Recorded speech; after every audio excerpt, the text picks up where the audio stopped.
국가미래연구원과 경제개혁연구소 경제개혁연대는 개혁보수와 합리적 진보가 머리와 가슴을 합치고 지식과 지혜를 나눠야 우리 사회의 미래를 찾을 수 있다는 데 뜻을 같이 했습니다.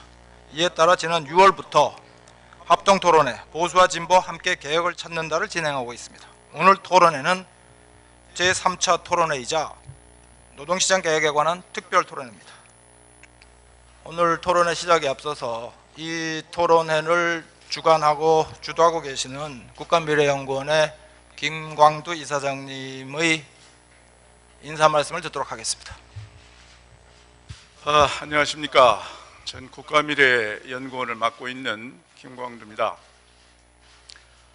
요즘 우리 모두 한 생활인으로서 경제 걱정을 많이 합니다. 지금 이 상황이 지속되면 내년 봄에 더 많은 서민과 그리고 영세 기업들이 큰 어려움을 겪게 될 것이다. 이렇게 많은 사람들이 보고 있습니다.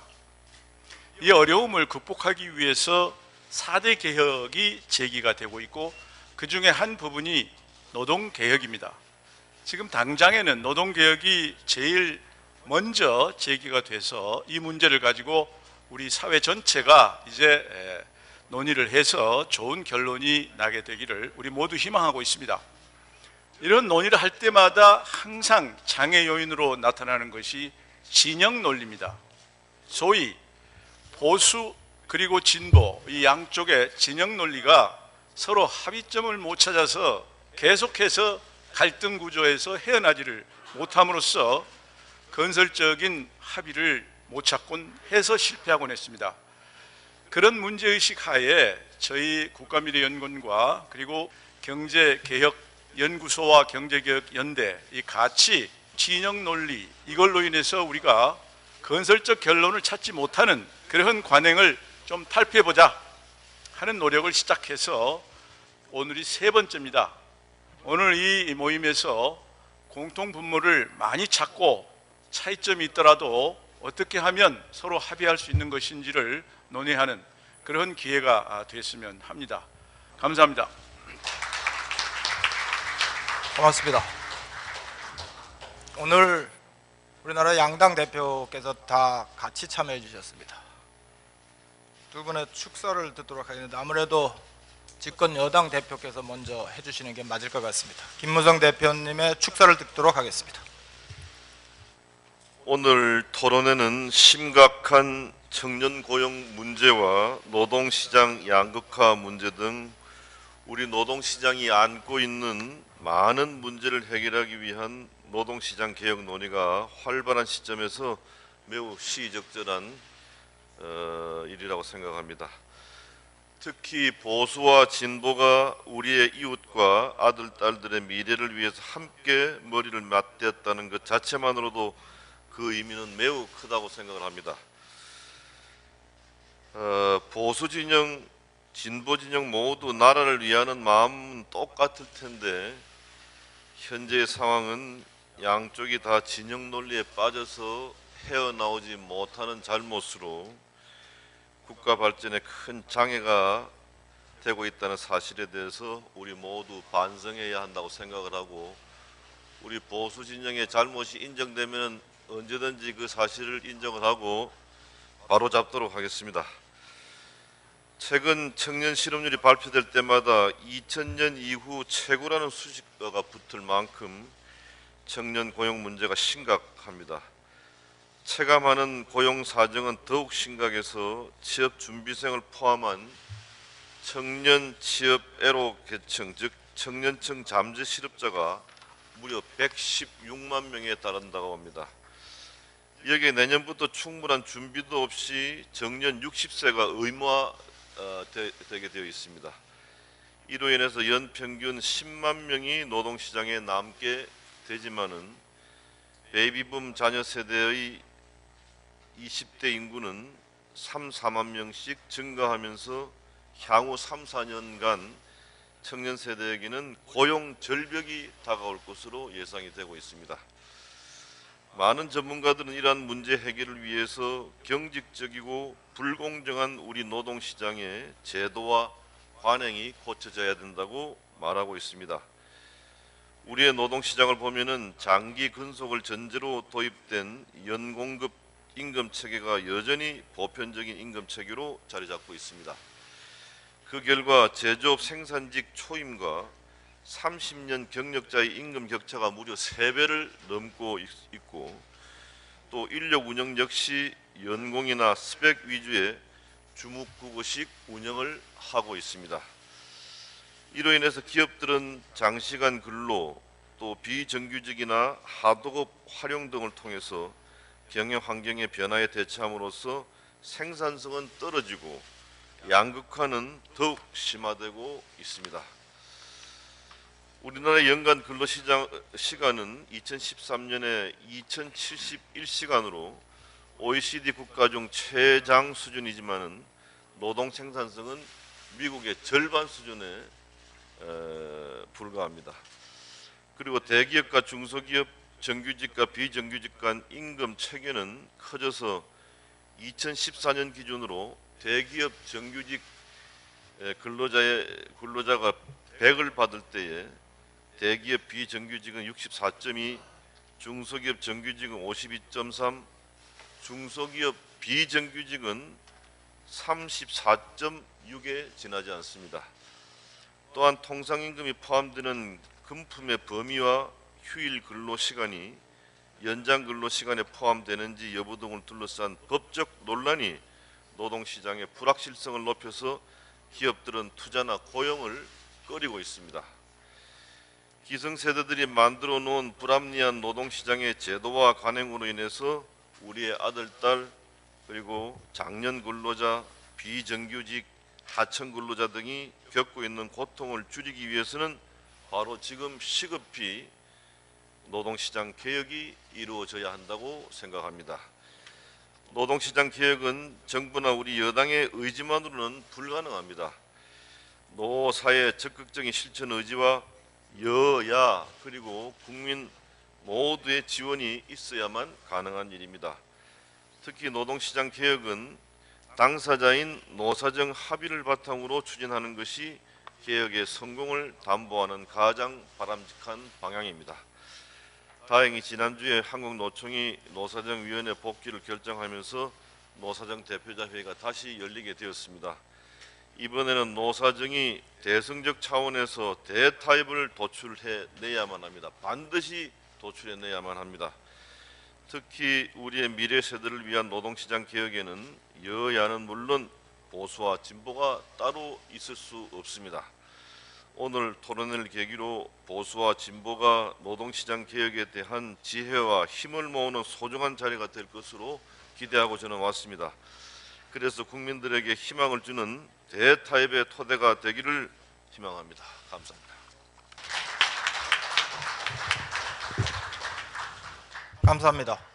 곧 이어서 문재인 새정치민주연합 대표님의 축사를 듣도록 하겠습니다. 지금 우리 경제는 심각한 위기입니다. 국민의 삶이 벼랑 끝으로 몰리고 있습니다. 청년 실업이 국가 재난 수준입니다. 청년 실업률이 11%를 넘어 사상 최고치입니다. 최감 실업률 23%, 120여만 명의 청년이 실업 상태입니다. 200만 명의 부모들이 노후에 고스란히 이 부담을 떠안고 있습니다. 비정규직 600만 시대, 노동자 절반 이상이 한 달에 200만 원도 받지 못하고 최저임금 미달 노동자가 230만 명에 달하는 노동시장 양극화와 저임금 구조로 인한 소득 불평등이 갈수록 심해집니다. 노동시장의 이중구조에 대한 개혁이 시급한 이유입니다. 그러나 그 개혁의 초점이 임금 피크제일 수는 없습니다. 저는 개인적으로 임금 피크제에 찬성합니다. 임금 피크제는 원래 정년 연장을 위해 논의된 제도입니다. 저는 지난 대선 때 정년 연장을 공약하면서 정년 연장으로 인한 기업들 부담을 줄일 수 있는 방안으로 임금 피크제를 제시했습니다. 현재 우리나라 노동자의 평균 퇴직 연령은 53세로 노동자의 67%가 정년을 채우지 못한 채 직장을 떠납니다. 이들을 더 오래 일할 수 있게 하는데 임금 피크제가 도움이 될 수 있습니다. 임금 피크제는 이 목적으로 논의돼야 합니다. 물론 임금 피크제를 강제할 수는 없고 노사가 자율로 도입 여부를 결정해야 합니다. 정부는 권장하고 인센티브를 제공하면 될 일입니다. 이미 공기업과 금융 분야 그리고 대기업 가운데 노사 자율로 임금 피크제를 시행하는 기업들이 많이 있습니다. 임금 피크제 실시로 기업의 인건비 부담이 줄면 이론상으로는 신규 고용 여력이 늘어날 수 있을 것입니다. 그러나 그것이 바로 고용 확대로 연결되는 것은 아닙니다. 기업이 이윤이 늘고 순이익이 늘고 사내 유보금이 늘어난다고 해서 고용이 따라서 늘어나는 것이 아닌 것과 같은 이치입니다. 따라서 임금 피크제로 18만 개의 청년 일자리가 만들어진다는 주장은 정말 근거 없는 허황된 이야기입니다. 청년 일자리 정책의 무대책을 보여줄 뿐입니다. 임금 피크제가 노동개혁의 핵심인 것처럼 주장하는 것은 그야말로 무지하거나 노동개혁의 본질을 외면하는 주장에 지나지 않습니다. 청년 일자리를 위한 근본적이고 현실성 있는 대책이 필요합니다. 경제 주체 모두의 사회적 책임과 그에 따른 고통 분담이 필요합니다. 정부의 공공 부문에 일자리를 만들 수 있는 여력이 더 있습니다. 얼마 전 정부가 발표한 청년 일자리 정책 20만 개 창출은 인턴직이 아니라 정규직이 되어야 합니다. 특히 재벌 대기업이 책임을 다해야 합니다. IMF 외환위기 당시에 우리 국민들은 대대적인 구조조정을 감내하고 근무호기 운동에 동참하여 국가 경제와 우리 기업들을 살렸습니다. 그 빚은 여전히 국민들 몫으로 남아 있습니다. 이제 기업들이 보답할 차례입니다. 지금 재벌 대기업은 국가 GDP의 절반에 달하는 710조 원의 어마어마한 사내 유보금을 쌓아두고 있습니다. 이 돈을 풀어 청년 고용에 투자하고 중소기업과 상생하는 경제 생태계를 만들어 중소기업 일자리의 질을 높여줘야 합니다. 특히 중요한 것은 노동시간 단축을 통한 일자리 나누기입니다. 법정 노동시간만 준수하더라도 70만 개의 일자리가 늘어날 수 있다는 연구 결과가 있습니다. 대기업 노동자들의 고통 분담이 필요하다면 바로 이 부분입니다. 노동시간이 단축되면 임금 감소가 따를 수 있기 때문입니다. 물론 노동자만 고통을 떠안을 수는 없습니다. 사용자 측과 정부도 함께 고통을 분담해야 합니다. 그래서 사회적 대타협이 필요합니다. 필요하면 저와 우리 당이 앞장서서 설득할 것입니다. 노동시간 단축으로 가족에겐 저녁이 있는 삶을, 청년에겐 좋은 일자리를 만들어야 합니다. 정부가 노사정 대화로 이끌어야 할 사회적 합의가 바로 이것입니다. 오늘 토론회에서 진정한 노동개혁을 위한 심도 깊은 논의가 이루어지길 기대합니다. 감사합니다. 감사합니다. 토론회를 본격 하겠습니다.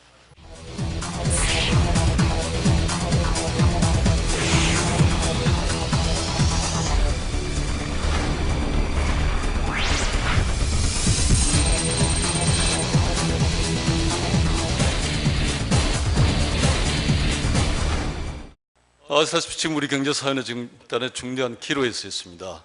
경제는 저성장의 늪으로 빠져들어가고 있고 체감 실업률은 10%를 상회하고 있습니다. 청년은 취업난으로, 중장년은 고용불안으로, 비정규직은 사회적 루저라는 낙인 속에 신음을 하고 있습니다. 사회는 분열되고 선진국 중에서 가장 높은 갈등 비용을 치르고 있습니다. 이대로 가면 우리 사회가 후진기를 넣고 내리막길을 내려가게 되지 않을까 하는 우려가 큽니다. 경제 사회의 하강 국면을 벗어나 다시 장기 대상승 국면을 만들어낼 수는 없을 것인가? 저는 그 길이 있다라는 생각을 합니다. 그것은 이 시대에 우리 국가 차원에서의 뉴 프론티어를 개척하는 일이라는 생각을 합니다. 뉴 프론티어는 시대마다 국가 발전을 위한 강력한 에너지를 불어넣어 줍니다. 따라서 이 시대의 뉴 프론티어 개척에 성공을 한다면 우리 국민 모두가 빛나는 업적으로 추억하는 산업화와 민주화에 버금가는 성과로 후일 기억하게 될 것이라는 생각을 합니다.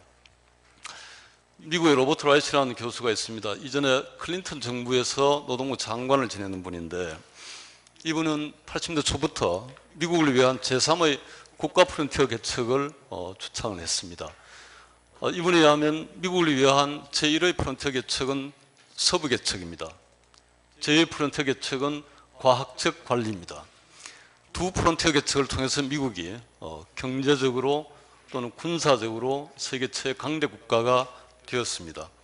그러나 70년대 이후에 두 분의 프론티어 개척의 에너지가 고갈되어 버린 거죠.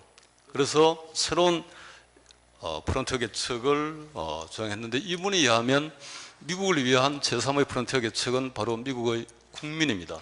미국 국민에 투자하라. 그러면 다시 21세기에 미국이 강대 국가로 지속 가능할 것이다.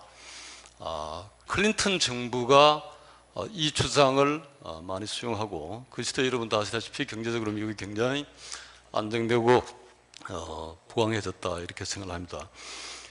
그렇다면 우리나라는 어떠한가? 국가사적 관점에서 본다면 우리나라는 두 번의 프론티어 개척으로 세계적으로 유례가 없는 발전을 이루었습니다. 첫 번째 프론티어 개척은 산업화입니다. 산업화로 100불 소득 국가가 3,000불 소득 국가가 되었습니다. 두 번째 프론티어 개척은 민주화입니다. 민주화를 통해서 80대 중반 3,000불 국가에서 지금 3만 불을 목전에 두고 있습니다. 그렇다면 우리나라를 위한 제3의 프론티어는 무엇일까? 그것은 노동시장 개혁이라고 저는 그렇게 생각을 합니다. 달리 말하면 노동시장 개혁으로 대변되는 사람에 대한 투자, 사람에 대한 관리 제도의 대개혁, 이것이 우리 국가를 위한 제3의 프론티어 개척이다. 이런 생각을 합니다. 다른 앞서간 나라들의 경우를 보면 제가 말씀드린 이런 내용의 노동시장 개혁은 그들 국가에게 새로운 장기 대상승 국면을 만들어 주었습니다. 그런데 우리가 복지개혁이라고 하는 그걸 80년대 많은 나라들이 하는데 그것도 기시를 들여다보면 노동시장 개혁이 그 핵심적인 내용이죠. 그래서 지금 시점에서 노동시장 개혁은 우리 국가를 위한 제3의 프론티어 개척이 될 수 있다 이런 생각을 합니다. 그렇다면 우리나라 노동시장은 어떤 문제를 안고 있는가? 왜 개혁이 필요한가? 기본적으로 우리 노동시장은 산업화 시대의 제도와 관행을 벗어나지 못하고 있습니다. 새로운 시대 변화에 부응하지 못하고 있는 거죠. 따라서 근로자 입장에서도 기업 입장에서도 그리고 국가 차원에서도 여러 가지 문제를 낳고 있습니다. 먼저 일자리 창출에 취약한 구조를 가지고 있습니다. 다 아시다시피 우리 지금 고용률이 한 65% 되는데 대체로 소득 3만 불 이상 국가는 고용률이 70% 또는 그 이상입니다.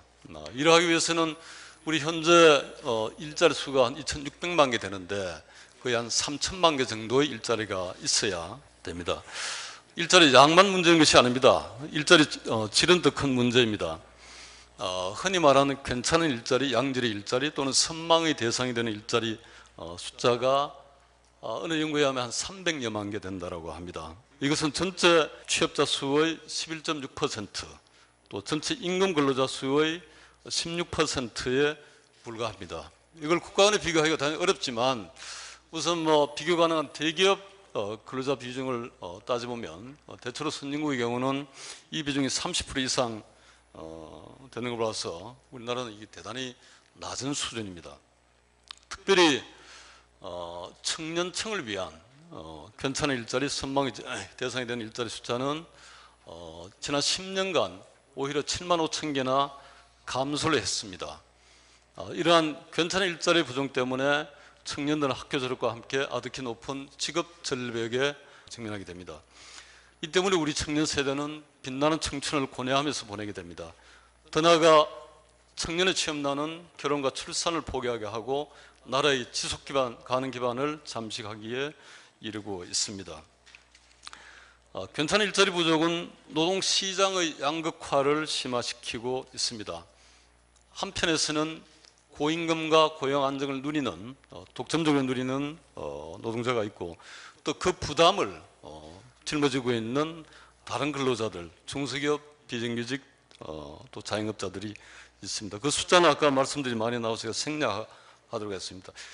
이 격차도 중요하지만 다른 나라하고 비교해 보면 대체로 한 3년 정도 비정규직을 하면 다른 나라의 경우에는 70% 이상 80%가 정규직화되는데 우리나라는 3년 비정규직 근로자가 정규직으로 전환되는 비율이 20%에 불과합니다. 그래서 우리나라는 비정규직 취업이 정규직으로 가는 디딤돌이 되는 것이 아니고 한 번 비정규직이면 영원한 비정규직으로 비정규직 트랩에 빠지는 이런 문제를 보여주고 있습니다.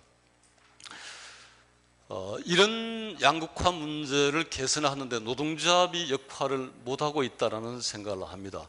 오히려 노동조합이 저번 보호의 울타리를 치기 때문에 이 문제를 악화시키는 데 기여를 하고 있다는 생각을 합니다.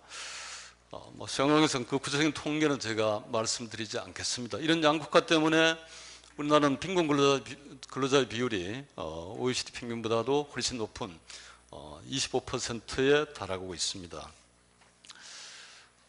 다음은 임금 문제입니다. 우리나라 임금 체계는 대단히 복잡하고 누더기 같습니다. 짜집기 되어 있습니다.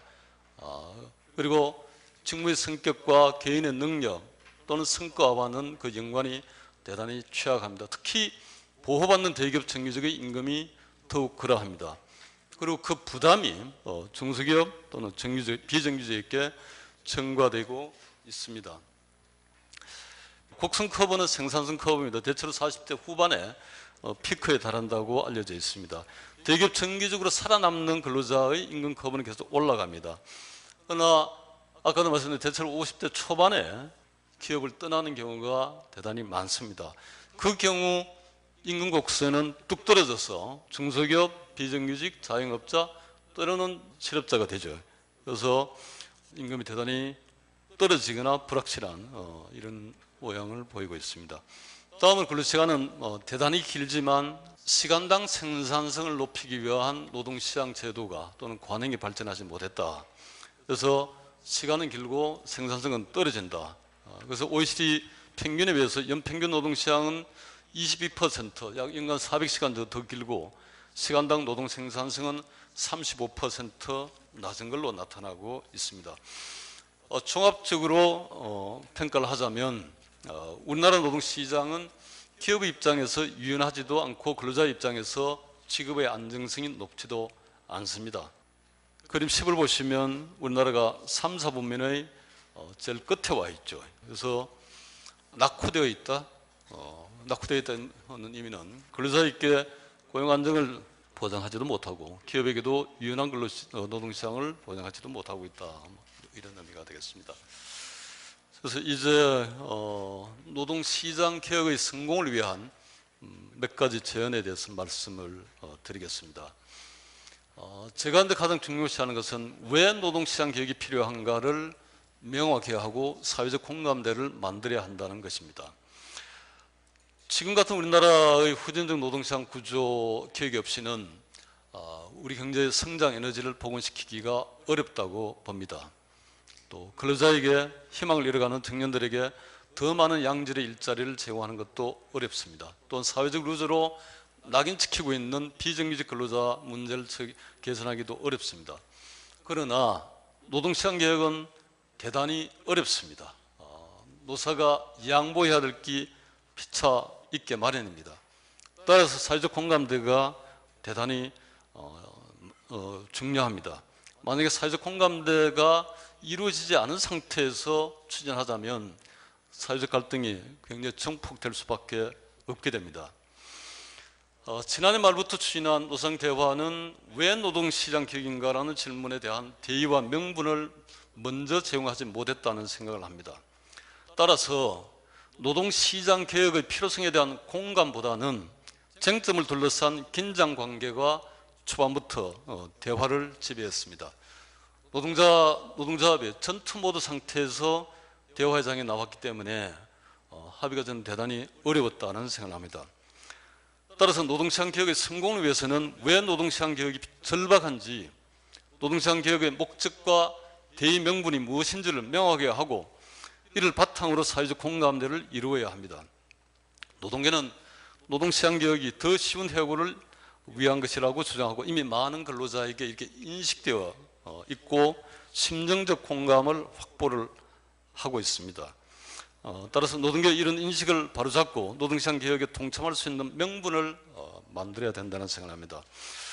저는 그 명분은 바로 일자리 창출이요, 더 중요한 것은 양질의 일자리 창출이다, 이런 생각을 합니다. 아까 제가 지금 일자리 2,600여만 개를 3,000여만 개로 늘리는 것, 양적으로 늘린 것, 그리고 질적으로 지금 300여만 개에 불과한 양질의 일자리를 1,000만 개 정도로 확대하는 이런 노동시장 구조의 또는 노동 일자리 지도의 대개혁을 내세우고 이에 관한 사회적 합의를 또는 공감대를 이루어가야 되겠다, 이런 생각을 합니다. 그리고 이러한 그 목표와 이 목표를 달성하는 것이 노든 사든 이 시대 우리 국민의 책무라는 인식을 강하게 우리가 불러 넣을 수 있어야 되겠다, 이런 생각을 합니다. 그 다음 두 번째는 노사정 대화와 타협을 통한 개혁이 필요하다는 생각을 합니다. 즉 노사관계의 역할이 중요한 겁니다. 노사관계는 한 시대와 사회의 발전을 이끄는 견인차 역할을 할 수도 있고 위기 극복의 전기를 만들 수도 있습니다. 다른 많은 나라에서 이런 경우 사례를 볼 수 있습니다. 이런 의미에서 한국노총의 노사위원회 복귀는 대단히 훌륭한 것이고, 그리고 지난번에 합의 이루지 못했지만 그 성과를 저는 가벼이 볼 수 없다는 생각을 합니다. 그래서 노사관계 복원을 통해서 노사정 대화와 타협을 통해서 이 문제를 풀어가는 것이 합리적이다, 이런 생각을 합니다. 다음은 노사정 개혁의 쟁점과 방향에 대해서 말씀을 몇 가지 드리겠습니다. 우선 임금은 임금 피크제는 저는 필요하다는 생각합니다. 그런데 임금 피크제에 대해서 물론 노동계가 반대하는 걸 압니다만은 임금 피크제가 청년의 고용을 위해서 또는 40대 중반 이후의 근로자의 고용의 단절에 어떤 영향을 미칠지, 또는 새로운 일자리 창출에 어떤 긍정적인 일자리 영향을 미칠 수 있는 건지, 이런 걸 우리가 조금 더 천착해 봐야 될 것이 아니냐. 아까 제가 보여드린 그림에 보시면 그 임금 곡선과 생산성 커브가 괴리된 채로 이게 아주 영원히 갈 수는 없는 것이죠. 이것을 줄여가는 방향으로 가야만 앞으로 정년 60세가 아니라 정년 65세 또는 100세 시대를 맞아서 정년을 아예 없애는 그런 시대로 갈 수 있다는 생각을 합니다. 그 다음에 근로시간 단축과 제도 개선이 필요합니다. 전쟁에 있는 삶을 위해서는 이 근로시간 단축하고 노동 생산성을 높이기 위한 근로시간 제도의 합리화가 필요하다, 이런 생각을 합니다. 다음으로 비정규직 문제의 근본 해결은 기업이 정규직 고용을 늘리도록, 또 그래서 정규직 고용을 늘리도록 정규직 채용에 대한 인센티브를 높이고 비정규직 채용을 줄이도록 역인센티브를 강화할 필요가 있다는 생각을 합니다. 이를 위해서 뭐 이런 게 가능할지 모르지만 우리 아담 스미스의 임금 이론이 있습니다. 보상임금 이론이 있는데 임금 위에 다른 불이익이 있으면 그 불이익을 보상해 줄 만큼 임금 프리미엄을 지급해야 된다는 것이죠. 그래서 비정규직이 만약에 정규직과 동일한 노동을 하고 있으면 동일한 임금이 아니라 임금 프리미엄을 지급하는 것이 이거는 시장 원리에 맞다라는 생각을 하죠. 그래서 기업의 비정규직 채용에 대한 인센티브를 줄여나가야 될 것이다, 이런 생각을 합니다. 저성과자를 대상으로 한 일반 해고 문제, 이거야말로 이제 노동시장 개혁의 킬러 콘텐츠입니다. 킬러 토픽입니다. 독일 노동시장 개혁을 이끈 하르츠 위원장이 이런 이야기를 했습니다. 킬러 주제는 피하려고 했다. 피하려고 했다는 것은 논의 자체를 안 한 것이 아니라 그 킬러 주제를 무서워하는 것, 그것을 당하지 않게 해주자는 것이, 안심을 지키자는 거죠. 그래서 저는 이 문제와 관해서는 접근을 달리해야 된다는 생각을 합니다. 아마 우리 노동시장 일정 부분에는 이 문제가 아마 관행을 새로 바꿔야 될 필요가 있다는 생각이 듭니다. 그러나 그런 경우에도 저는 좀 접근을 달리할 필요가 있다. 이게 사람을 더 쉽게 해고한 것이 아니라 일과 사람과 미스매치인 경우에 그 사람이 자존감을 가지고 더 잘할 수 있는 곳으로 우리가 자원 매칭을 다시 해주는 사회적 노력의 일환으로 이걸 접근하는 것이 좋겠다, 이런 생각을 합니다. 마지막으로 단계적 협상 전략이 필요하고 또 강력한 협상 체계의 구축이 필요하다는 생각을 합니다. 모든 걸 패키지 딜로 한꺼번에 타결할 수 있으면 얼마나 좋겠습니까? 그러나 이것이 안 될 때는 단계적 패키지 딜 전략으로 나가는 것이 옳고, 그리고 지금 추진하는 노동시장 개혁은 정말로 국가의 대개혁 과제입니다. 어느 나라를 보거나 이거는 정부의 강력한 힘이 실려야 하는데, 지금까지 보면 부처 간의 조율도 잘 안 되고 무엇을 노동인께 줘야 할 건가, 이거에 대한 것도 사실은 조율의 사진에 미흡한 것 같아요. 이것을 위해서 대타협을 추진하는 예를 들어 노동위원회라든지 기관에게 그에 상응하는 컨트롤 타워로서의 권능을 부여하는 것이 옳겠다, 이런 생각을 합니다. 감사합니다.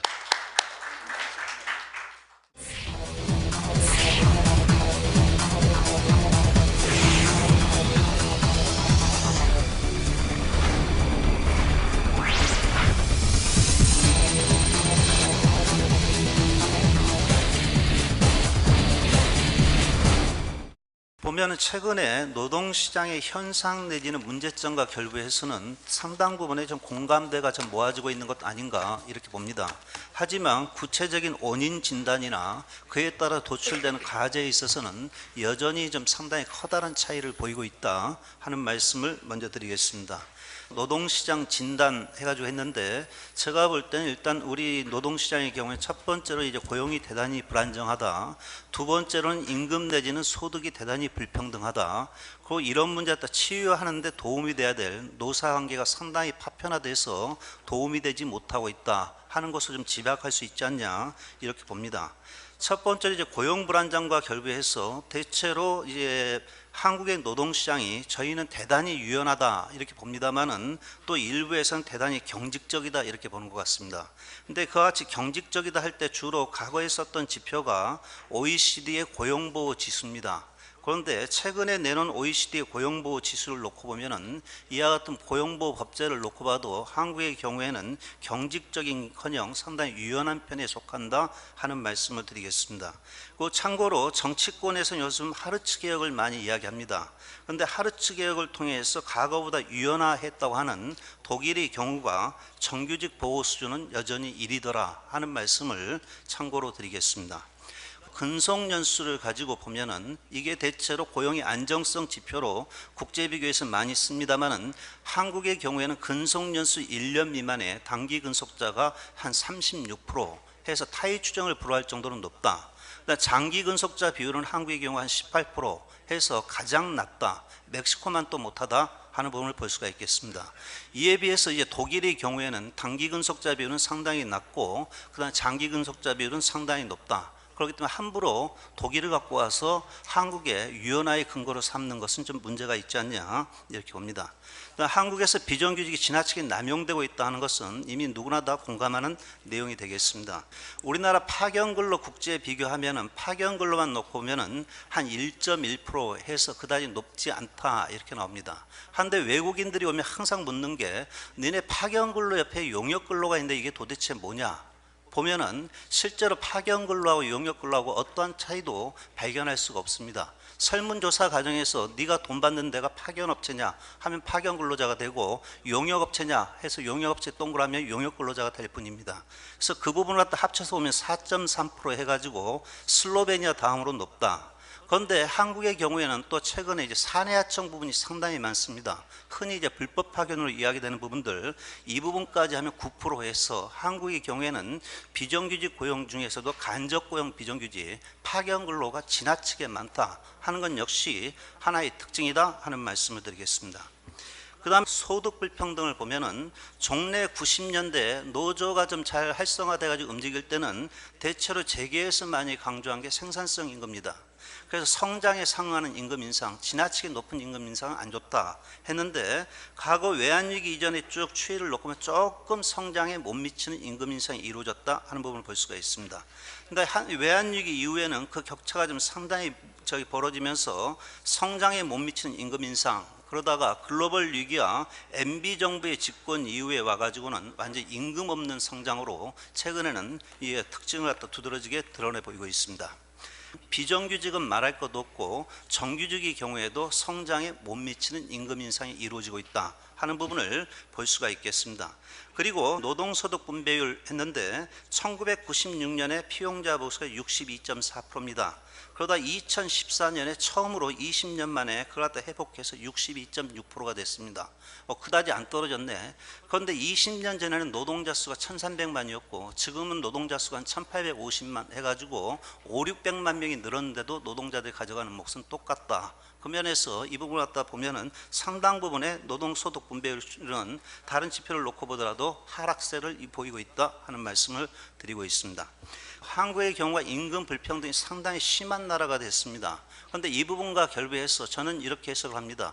노동자들의 몫이 상당히 줄어드는 상태에서는 그나마 대기업이나 정규직의 경우에는 그나마 종래 자기 것을 갖다가 덜 뺏기고 좀 유지하는 데 비해서 중소영세업체 비정규직의 경우에는 속절없이 뺏김에 따라서 이와 같이 격차가 벌어진 것이다. 일단 이렇게 해석해야 되지 않냐 이렇게 봅니다.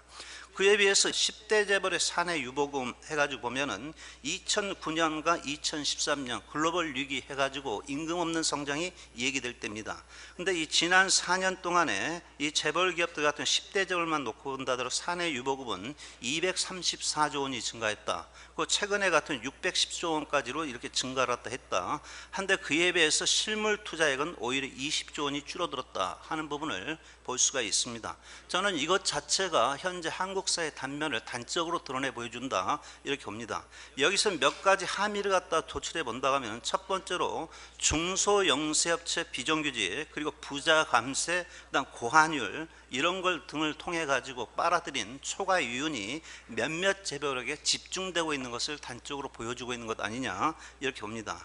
그다음에 여기서 또 하나 뽑아볼 수 있는 함의는 다수 국민이 소비 여력을 상실하고 있고 거기다 안팎의 경제 환경이 불확실한 상태에서는 사실 재벌 기업들도 돈은 쌓아놨어도 어디 투자할 곳을 못 찾고 있는 것 아니냐 이것도 하나는 이렇게 찾아볼 수가 있습니다.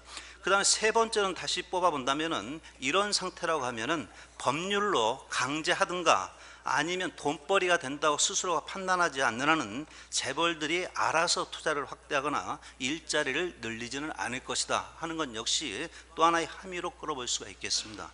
그 면에서 저는 한국의 노동시장의 문제는 정규직 가보에서 비롯된 문제 이전에 재벌 가보에서 비롯된 것에서 1차적인 원인을 찾아야 된다 이렇게 봅니다. 그 다음에 노사관계 이 부분입니다만은 과거 한 10여 년 전에 월드뱅크, OECD, ILO 세 기구가 거의 비슷한 시점에 비슷한 연구를 했습니다. 각국의 노사관계가 국가 경쟁력에 어떠한 영향을 미치는가. 한데 뚜렷하게 세 기구가 공통적으로 지적한 것이 임금 불평등에 미치는 영향은 뚜렷하다. 노조 조직률이 높을수록 단체별 조직률이 높을수록 그 다음에 임금 교섭을 기업에서 안 하고 산업이나 중앙에서 하거나 또는 이제 상하 조직 간의 조정도가 높을수록 임금 불평등은 낮다 하는 부분은 명확하게 이야기를 하고 있습니다. 이것 자체는 한국에서 임금 불평등이 이처럼 극단적으로 이렇게 심화된 것 같은 경우에는 어떻게 보면은 이 한국의 경우가 노조 조직률이 지나치게 낮고 단체별 조직률이 낮고 그다음 교섭도 기업 단위에서는 하고 상하 조직 간의 조정도 원활하지 않고 이런들 같은 노사관계에서 비롯된 측면 또한 크다 이렇게 볼 수가 있겠습니다. 여기 그래프에서 보시면은 OECD 34개국 중에서 한국의 경우가 노조 조직률이 끝에서 네 번째입니다. 31등입니다. 그리고 한데 한국보다 프랑스의 경우에는 노조 조직률은 더 낮습니다. 하지만 단체별 조직률은 거의 100%입니다. 이건 뭐냐면은 노조에 속하지 않고 있다고 해서 그 노동자들에게 단체별에 적용을 갖다 배제한다고 할 때는 노동자들 간의 불평등이 상당히 심화될 수 있다 해서 프랑스 노동부의 경우에는 일단은 산업별 단체별에 체결되면은 그 부분을 갖다가 특별한 이유가 없는 한 전체 노동자에게 확대 적용하고 있음을 갖다가 보여준다 하는 말씀을 드리겠습니다. 그런 면에서 한국의 경우는 단체별 적용률은 34개국 중에서 꼴등이다 하는 말씀을 드리겠습니다. 그 다음에 노동시장 개혁 과제를 말씀드리겠습니다.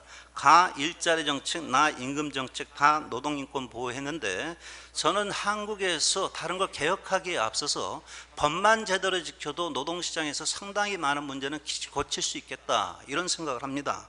보면 불법 파견 한데 현재 10대 재벌만 놓고 봐도 사내하청 노동자가 노동부가 전수조사한 고용영태 공시지에 따르면은 이제 한 40만 이렇게 나옵니다. 이 부분이 전체 비정규직은 10대 재벌 비정규직은 한 49만이고요. 이 부분 자체가 법대로 불법하게만 일수해도 상당 부분은 정규직으로 전환하면은 이 부분 자체는 노동시장에 상당히 많은 변화가 있을 수 있다 이렇게 봅니다. 장시간 노동의 경우에도 주당 52시간을 다 초과하지 않도록 하는 것 자체가 53년 근로기준법 만들어지고서 계속 있었다 이렇게 보이는데 그런데 여기에 장시간 노동 52시간을 초과하는 부분이 357만 명입니다. 최저임금 위반 역시 226만 명입니다. 어떻게 보면 한국에서 항상 법과 원칙을 갖다 이야기합니다만은 그건 집단적 노사관계가 있을 때만의 이야기고 실제로 노동자들이 일하고 있는 노동 현장에서 법만 제대로 지켜줘도 상당히 많은 문제는 해소할 수 있지 않겠냐 이렇게 봅니다. 그 다음에 일자리 정책과 결부해서는 제가 박근혜 정부가 집권한 이후에는 상당히 욕심을 많이 버렸습니다. 그래서 대부분 박근혜 정부가 내세운 공약입니다. 공약만 좀 제대로 지켜줬으면 좋겠다 하는 말씀을 드리겠는데 첫 번째로 상시 지속적 일자리는 정규직 직접 고용을 또 원칙으로 하겠다 그랬습니다. 그러고 한데 이 부분은 현 정부에서 같은 경우에 직접 고용 기간제 공공부문에만 적용을 하고 다른 부분은 거의 그대로 방치하고 있다. 간접 고용 노동자는 왜 상시 지속적 일자리면 그 경우도 정규직으로 직접 고용으로 전환해야 되는 것 아니냐. 그다음 민간 부문 같은 경우도 중소형사업체는 어렵다고 하면은 10대 재벌이라든가 20대 재벌이라든가 이런 재벌 기업처럼 여력이 있는 데부터라도 그 부분은 이 원칙이 좀 지켜지도록 해 나가야 될 것 아니냐. 한데 그런 것은 전혀 하지 않은 상태에서 지금 내놓은 걸 보면 기간제 사용기한을 2년에서 4년으로 연장한다. 55세 이상 고령자와 고소득관리 전문직은 파견을 갖다 전면적으로 허용하겠다. 이런 것을 개혁이라고 내놓는 것이 말이 되냐. 일단 이런 생각을 갖습니다. 그 다음에 두 번째로 OECD 수준으로 실노동시간 단축. 이건 노사정위원회에서 수차 합의했던 것으로 알고 있고 박근혜 정부가 대선 때 공약으로 내세웠던 부분입니다. 그런데 이 실노동시간 단축을 갖다 위해서 좀 구체적인 정책이 좀 요구되는 것 아니냐 이렇게 봅니다. 이제 한국의 경우가 고령자들의 경우에 고용률은 높고 그러면서 또 노인 빈곤율은 가장 높은 나라입니다. 그것은 다른 것이 아니라 노후 생활이 보장되지 않기 때문이다. 연금이라든가 이런 부분이 보장되지 않기 때문이다. 그리고 이제 그와 더불어서 청년층 같은 경우에도 지금 보면 실업자가 116만 이렇게까지 추산이 됩니다만은 이분들 같은 경우 실업보험이라든가 이런 데 가입할 기회조차 갖지 못한 경우다. 이런 부분 같은 경우에 일정 한국형 실업보조라든가 이런 형태로 해서 구직촉진 수당을 도입한다든가 하는 그런 노력이 필요한 것 아니냐 이렇게 봅니다. 그다음 네 번째로는 최저임금 수준 현실화와 사각지대 일소 이 부분은 최근에 금년에 많이 좀 얘기가 됐기 때문에 건너뛰겠습니다. 한데 제가 볼 땐 임금 격차가 축소해야 된다 하면은 밑에선 끌어올리고 위에서는 좀 끌어내려야 되는 것 아니냐 좀 이렇게 보이고 그 면에서는 한국처럼 임금 불평등이 심한 나라에서는 최고임금제에 도입했다 적극적으로 검토할 필요가 있는 것 아니냐 이렇게 봅니다. 그리고 최고임금제에다 도입하기가 뭐 하면은 연봉 1억도 좋고 1억 5천도 좋고 일정액을 정해서 그걸 초과하는 부분은 전부 다 소득세로 다 걷어가라. 그래야 그나마 올바다 더 올릴 생각을 안 할 것 아니냐 하는 차원에서 최고임금제의 도입도 적극적으로 검토할 필요가 있겠다 이렇게 봅니다. 한국의 경우에 노조생률이 현재 10%밖에 안 됩니다. 그 지난 50년 동안 10%의 벽을 넘어서서 20% 선을 넘어선 적이 한 번도 없습니다. 그렇다고 하면은 미조직 노동자들의 경우에도 그야말로 단체백이라든가 이런 것보다 똑같이 좀 공유할 수 있는 또록 단체백 효력 확장제도 갖다가 검토할 필요가 있는 것 아니냐 이렇게 보입니다. 그 다음에 마지막으로 일단은 현재 쟁점이 되고 있는 사항과 결부해서 말씀드리겠습니다. 한국노총에서 정리한 5대 수용 불가 사항이다 하는 부분 자체가 사실 지금 쟁점이고, 이걸 놓고 볼 때 지금 이게 무슨 개혁이냐, 그야말로 개혁이고 이런 것은 안 되는 게 차라리 좋겠다 하는 생각이 들 수밖에 없다 하는 말씀을 드리겠습니다. 먼저 기간제 2년에서 4년으로 연장하겠다. 이 기간제 사용기한을 둘러싸고 상당히 많은 논란이 그동안 있었습니다. 그러고 한데 이 부분을 다시 갖고 나오는 게 뭐냐, 100만 고용 대란설까지 퍼뜨리면서 하다가도 안 돼가지고 지금 어느 정도 정착 단계에 있는 것을 다시 들고 나온 것은 좀 납득하기 힘들다. 그 다음 55세 이상 고령자 고소득 관리 전문직에게 파견근로 전면 허용한다 하는데, 이게 현재 일하고 있는 노동자들의 경우에 이 연령층과 이 직종에 해당하는 사람을 계산해 보면 500만 명이 넘습니다. 이건 한국의 완전 파견 근로를 보편화시키겠다는 것으로 볼 수밖에 없지 않냐 이렇게 봅니다. 그 다음에 연장 근로 이 부분 자료를 건너뛰고요. 임금 피크제와 결부해서 좀 말씀을 드리겠습니다. 저는 앞서 최고임금제를 갖다 도입해야 된다 했는데, 일단 임금 피크제와 결부해서 이거는 일종의 짝퉁 연령별 최고임금제 아니냐 이렇게 봅니다. 너는 나이가 55세 됐으니까 너는 무조건 생산성이 떨어지니까 이제 임금 덜 가져가라. 이건 상당히 논리적인 근거가 없다 이렇게 봅니다. 55세 넘었다고 해서 왜 깎아야 되냐, 경우에 따라 55세 넘어서 더 열심히 생산성이 오르는 경우도 있겠다 이렇게 보이고, 그럴 바에는 차라리 소득에 따른 임금 피크제라도 도입하는 것이 타당하겠다 좀 이렇게 보이고요. 그거 이제 임금 피크제와 결부해서 경우에 따라 청년들 고용에 도움이 된다면 좀 깎을 수도 있는 것 아니냐, 저 역시도 그렇게 생각을 했습니다만은 기재부가 내놓고 있는 구체적인 공고안을 놓고 보면 이거는 임금 피크제를 통한 정년 연장이 아니라 빨리빨리 보따리에서 나가라는 이야기밖에 아니다. 그것 자체는 노동시간 단축도 없고 정년 60세 초과금도 없고, 그다음에 현재 사람은 늘어나는데 네가 받고 있는 월급 갖고 신규 채용자 월급 만들어줘라, 3천만 원 만들어주고, 그러고는 네가 받는 월급은 나머지 있는 전 직원들이 분담해서 이건 커버해라 하는 내용이어가지고, 이것 자체는 어디까지나 좀 조기퇴직 유도용으로 볼 수밖에 없는 것 아니냐 이런 생각이 듭니다. 임금 체계와 결부해서 한 가지 말씀드리면, 요즘 보면 연공급은 되게 나쁜 거고 직무급이나 성과급은 되게 좋은 걸로 이야기를 합니다. 저는 하나의 임금체가 반드시 어떤 모든 상황에서 반드시 보다 우월하다 이렇게 보는 것은 곤란하고, 구체적인 기업의 사정에 따라서 좀 상당히 차이가 날 수가 있다 이렇게 봅니다. 한데 여기 그래프에다 그려놓은 건 H사다 하는 것은 현대자동차 생산직입니다. 그리고 한데 여기 맨 밑에 있는 것이 기본급이고 그 위가 통상임금, 그 다음 초과근로 포함했을 때, 그다음 성과상여금 포함했을 때. 그런데 연공급이 문제다 그랬는데 여기 해보면 근속 35년 돼가지고 초임에 1.6배입니다. 그럼 이건 연공성이 강한 게 아닙니다. 그거 한데 계속해서 연공급이 문제다 이야기하는 것은 타당하지가 않다. 오히려 여기 경우에는 문제가 초과근로수당과 그 다음 성과상여금, 이게 절반을 갖다 차지하는 이런 임금 구성의 왜곡에서 문제를 갖다 찾아야 되고, 그런 다음에 성과주의 임금 체계로 가야 되는 것이 아니라 지나친 이 성과급 중심으로 돼 있는 부분을 재편하는 방향에서 찾아야 되는데, 문제의 원인 진단과 해법이 좀 상당히 엉뚱하게 이루어지고 있다. 그리고 그동안의 임금 체계 개편이 노동부에서 이야기한 게 한 20년이 넘습니다. 그러면은 20년이 넘게 계속해서 갖다 일관된 정책을 추진했으면 그 정책의 효과가 어떠한가 하는 거에 대해서 평가하는 뭔가 보고서가 나와야 되는데 제 기억으로는 한 번도 없습니다. 근데 제가 노동연구원의 노동 패널 자료를 가지고 분석해 본 결과에 따르면은 임금 수준, 고용 구조, 경영 성과에 긍정적인 영향을 미쳤다는 증거는 전혀 발견되지 않더라 하는 말씀을 드리겠고, 그런 면에서 저는 사실 이제 대기업들 가지고 하는 임금 체계 부분은 오히려 대기업들에게 맡겨놓고 정부가 해야 될 것은 저임금 비정규직 노동시장은 아예 임금 체계라는 것 자체가 없으니까 여기에 직무급이든 뭐든 임금 체계를 만들어주는 데 좀 주력하는 게 적절하지 않겠냐 이렇게 보이고, 대기업의 경우 같은 경우도 그냥 놔두기가 영 뭐하면은 몇 군데라도 좀 모델이 만들어지도록 좀 조력하는 것 정도로 정부 역할은 좀 한정하는 게 적절하겠다 이렇게 봅니다. 그 다음에 손쉬운 회복, 그 다음 근로조건 불이익 변경. 저는 이게 제가 지금까지 노사관계 부분을 한 30년 가까이 다뤄왔습니다만은 갑자기 이 이야기가 나와가지고 이게 왜 그렇게 쟁점이 되는지 좀 납득하기 힘듭니다. 근데 이 손쉬운 해고라든가 취업규칙 불이익 변경 이 부분은 사실은 다룬다 하면은 국회에서 다뤄야 될 성격인데 이것 자체도 지침이나 가이드라인을 추진하겠다 하는 것 자체가 국회의 입법권 침해 아니냐 하고, 이런 것 자체는 빨리 이제 정부 쪽에서도 포기하고 이런 거 좀 지워놓는 것이 필요하겠다 하는 말씀을 드리겠습니다. 예, 이상입니다.